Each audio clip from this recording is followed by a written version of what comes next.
अगर आप 10वीं पास हैं और आपके पास ड्राइविंग लाइसेंस है तो चुपके से इस फॉर्म को आप भर दीजिएगा, क्योंकि टोटल 1124 पदों पर वैकेंसी आई हुई है और इसके बारे में बहुत कम लोगों को जानकारी होती है। तो आइए इसके हर एक पहलुओं पर हम चर्चा करते हैं। सबसे पहले देखते हैं कि कुल पदों की संख्या 1124 है और इसका अंतिम डेट है 4 मार्च, यानी कि 4 मार्च तक आवेदन कर सकते हैं और आवेदन शुरू हो चुका है 3 फरवरी से।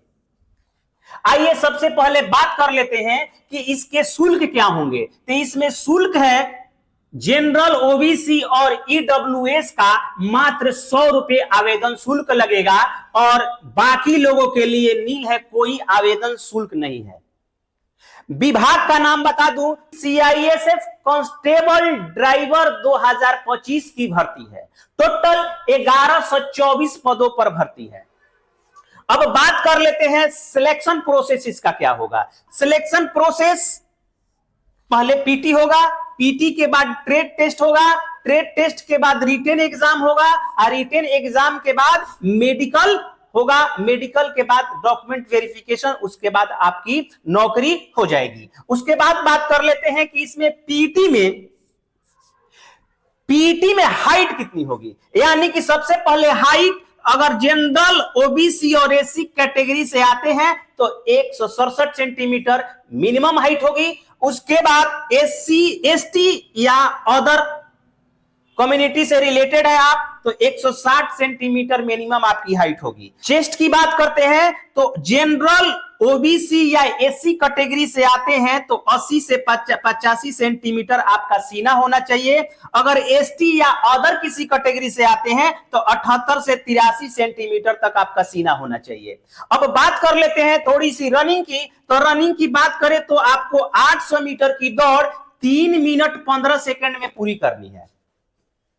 लॉन्ग जंप की बात करें तो लॉन्ग जंप 11 फीट और हाई जंप की बात करें तो 3.5 फीट हाई जंप है, यानी कि टोटल इसमें आपको 3 चांस दिए जाएंगे। 3 चांस में से किसी एक चांस में आपको इसे फुलफिल करना। बारी आती है योग्यता की।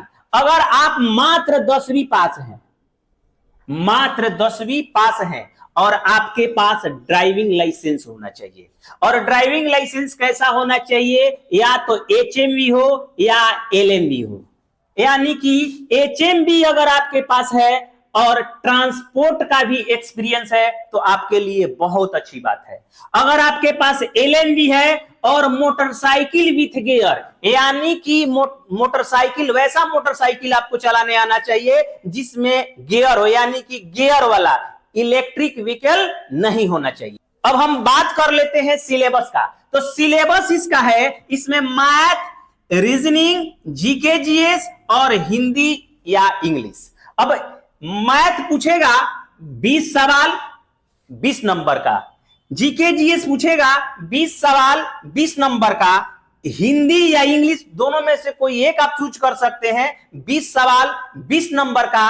और रीजनिंग की बात करें तो रीजनिंग 20 सवाल 20 नंबर का और एक एबिलिटी वाला एक और रीजनिंग होता है, उससे में रीजनिंग ही कह लीजिए उसको, वो भी 20 नंबर का, यानी कि टोटल 40 नंबर का आपका रीजनिंग हो जाता है। यानी कि टोटल 100 सवाल 100 नंबर के 120 मिनट टाइमिंग होगी, आपको सॉल्व करना होगा। अगर आपके आसपास कोई ड्राइविंग कर रहा है, यानी कि ड्राइवर है, कम पढ़ा लिखा भी है, लेकिन ये सब क्वालिफिकेशन उसके पास है, तो इसमें नौकरी होने के बहुत ज्यादा चांसेस हैं।